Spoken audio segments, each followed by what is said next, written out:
This presentation is about the 2006 Buick Lucerne, the alternator replacement. For beginners, you have to uninstall or unmount the front bumper, the grille, the condenser, and the radiator.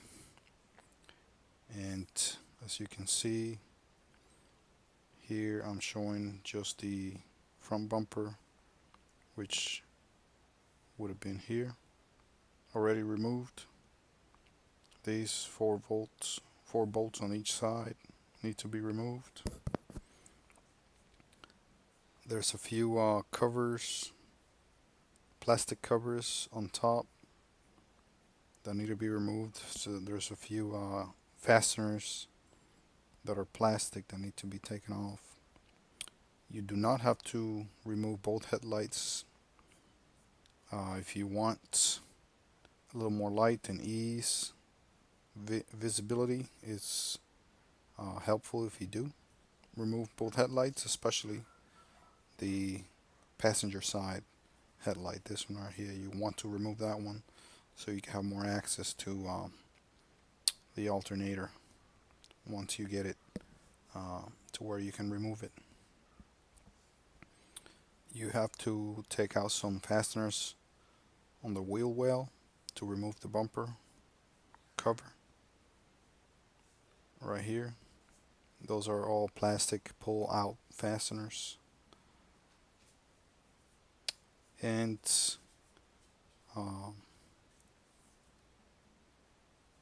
there's another view. There are fasteners down here for this plastic cover, undercover, that need to be removed. This undercover does not have to be removed, however, entirely. It only has to be removed from the front. The back could remain on the vehicle.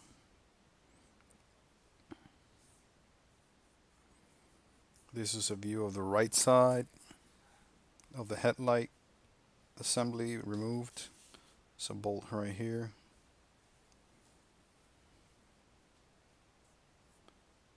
These have to be removed, these 2 screws. I would recommend you leave the screws on the vehicles, or the bolts on the vehicles as you can, as much as you can. That way you don't lose them or forget which bolt goes where. Another view of the front passenger side. You have to remember to carefully disconnect the headlamps and take care not to damage any of the wiring, hoses, or tubing. Another view at the driver's side. Here you can see the fasteners removed. For the bumper to be removed, there's a bolt right here and a bolt that comes all the way off that would go around here. You kind of have to reach around the back for that one bolt that goes there, and with a number 10 millimeter wrench. Most of these small bolts are 10 millimeter, which is kind of odd because this is a domestic vehicle. Supposed to have everything in imperial or English tooling, but there's a lot of bolts that are metric for some reason. Another view at the top, driver side. This bolt right here is for the headlamp. This right here is for the cover. This one here is also for the cover. Excuse me, that might be, yeah, those 2 here are for the headlamp. This, and there's a 4th one around here. They have to reach under with a 10 millimeter wrench and basically blindly reach around the back and undo that bolt to take the headlight off, the headlamp. That's a view of the front before the condenser is taken off. This bar right here needs to be removed, and that bar has this whole assembly for the locking mechanism for the hood. All it is a few 10mm bolts, about 4 or 5 of them, one here, and then about 3 of them down here underneath. Remove those. That's another view of that. Remove those bolts on top with a 10mm wrench or socket. That's another view of that.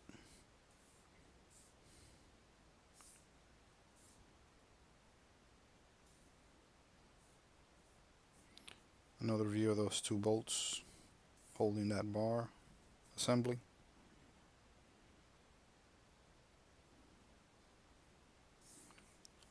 These tubing here, you are going to have to disconnect and plug as you remove the condenser.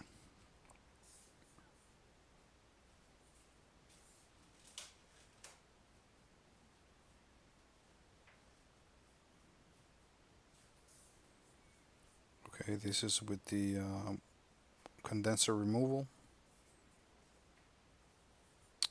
You have to undo a few bolts and take this tubing apart.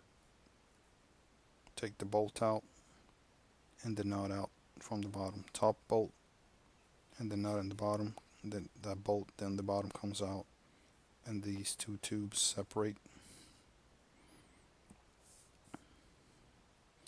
Make sure you plug it if at all possible. That way you don't allow moisture to penetrate the condenser and the system, because moisture, as I've heard, will cause your AC system to malfunction or be damaged.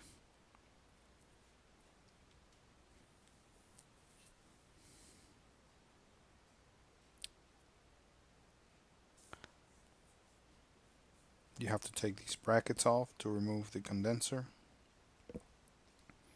and the radiator. This is the radiator. The condenser has already been removed at this point.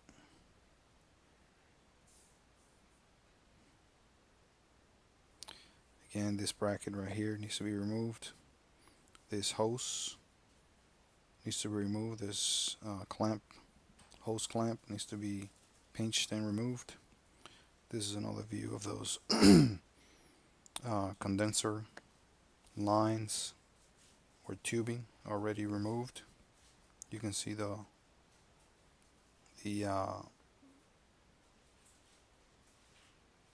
condenser fluid,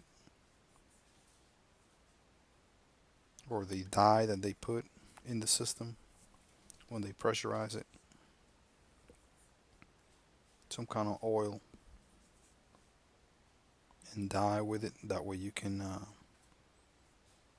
spot a leak. This is obviously one here with the green dye.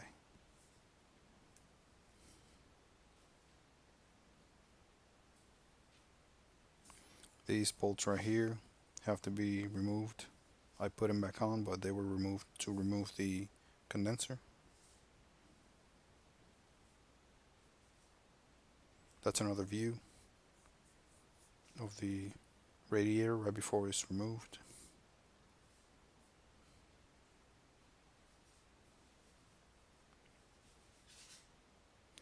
Top view of the radiator.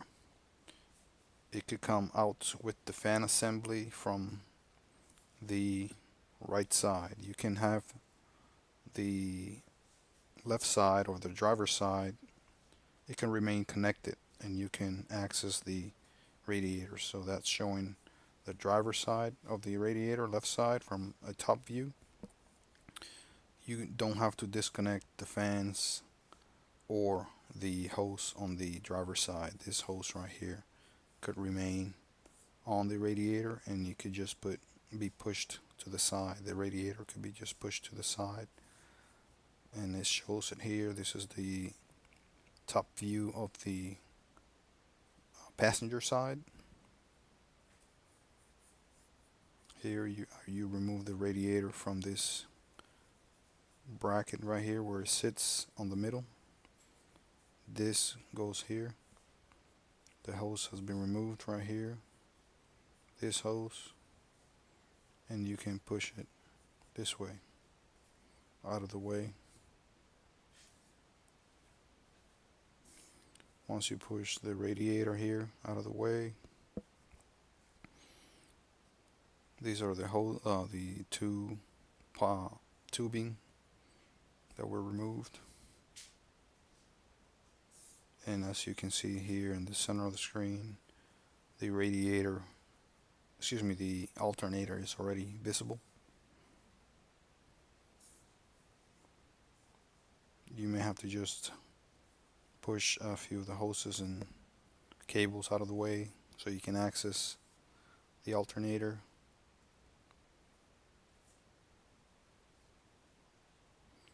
There are a few connections on it. This view here shows two of them. The one with the positive cable, it has most likely a rubber gasket, rubber cover on it. You have to pull up to access the nut, remove that. This is the chassis ground cable that's attached to the alternator. You can remove that. I believe that is a 15mm wrench. This is a 13mm wrench. Again, metric size wrenches. Another view of those two connections. There's a connector right here with the cable. Make sure you carefully remove that.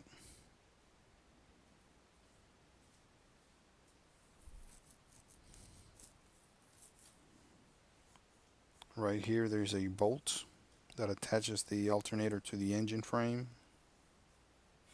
Remove that. I believe that is a 15 size bolt.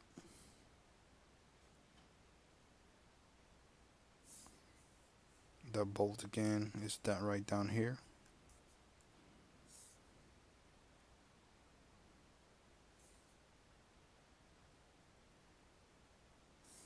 This is a label of the particular alternator.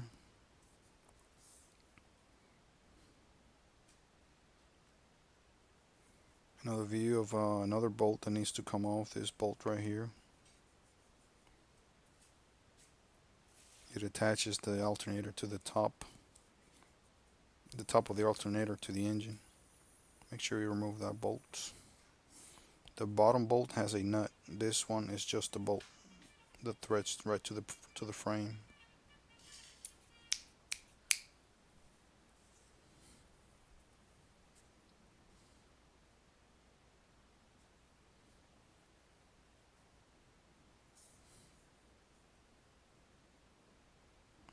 And here I'm showing the positive cable disconnected, the connector unplugged, and this right here, this bolt, which basically also not only holds the alternator to the engine, but it also holds the negative terminal to the alternator. It's already taken off, mostly off. Another view of that, you can see the negative terminal and the positive terminal here.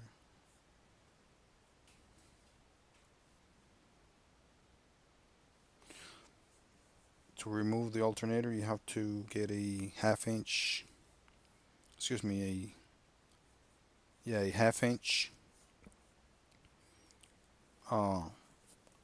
either ratchet or a half inch extension, one of those extension drives, so you can connect to this tensioner right here to loosen up the belt that goes to the alternator. There's one belt that goes to all of the pulleys on the driver's side of the engine on this side.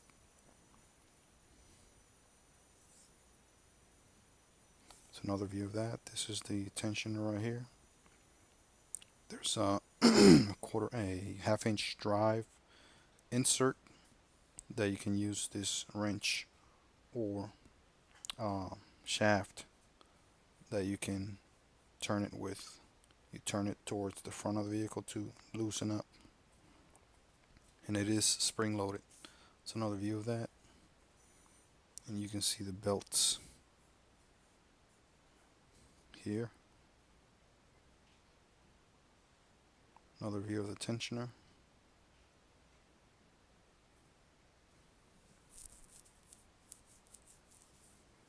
Another view of the belts right here from as seen from the top of the engine.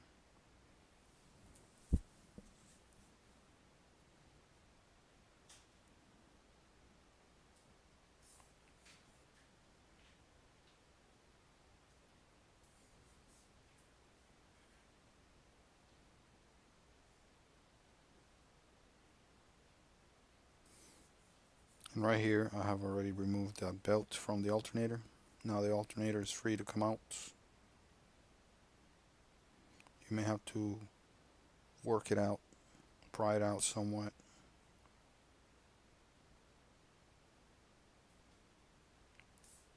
Here's it is shown with belt off. You can see the pulley there.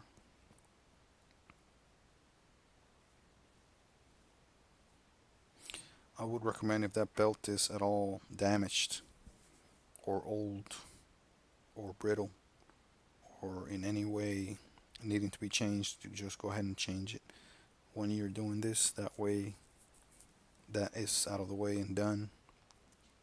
With the work involved, it is worth changing that belt out if at all it's needed, because to access that belt you would have to basically do the same thing.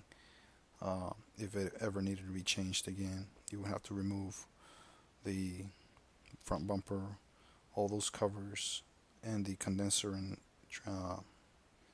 the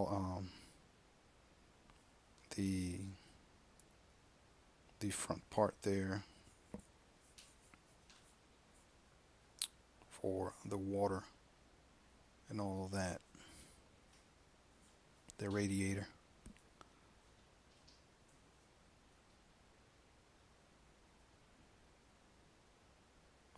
And that is a view of the cavity where the alternator would go. It has already been removed. You can see the belts here and all of the pulleys and tensioners. There's one tensioner and one smooth pulley that doesn't move. That is the new alternator going in.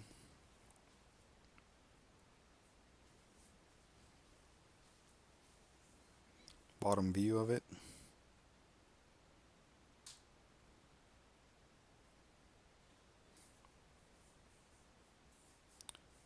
Make sure you put all the connections as the old one had it. Make sure you note before you take the belt off what the routing of that belt is. Draw it out, or make sure you have the correct path of that belt on a manual or some kind of a drawing. If you're going to change the belts, even if you're not, make sure, because that belt may come off the pulleys as you remove the alternator.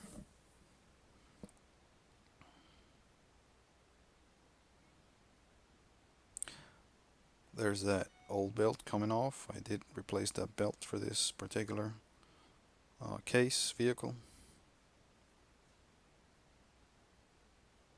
And there's the new alternator with connections already made.